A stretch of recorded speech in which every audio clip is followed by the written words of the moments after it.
আসসালামু আলাইকুম। এই যে আমার বেগুনের চারাগুলা একদম 2 পাতা লাগাইছিলাম, আপনাদের দেখাইছিলাম আগেও।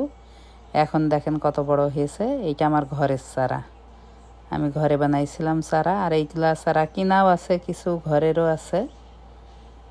এই যে এইটা কিনা চারা, এইটাই ফুল আসছে, ওইটাইও ফুল আসছে। কাটা বেগুন দেখাচ্ছে, কিন্তু এমনি কালো রঙের হবে। আমাদের দেশে অবশ্য সবুজ বেগুন। ওইটাও আছে আমার কয়েকটা চারা। কেমন লাগছে সবাই কমেন্টেও জানাবেন। বেগুন হলেও অবশ্য দেখাবো আপনাদের।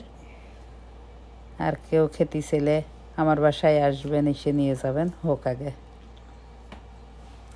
এগুলা করলা, এগুলা করলা, এগুলা সিম। আর 2-3 রকমের সিম আছে, টমেটো আছে, করলা আছে, 3 রকমের বেগুন আছে, শসা আছে। আর এই যে এগুলা আছে। আপনারা ভালো থাকেন সবাই।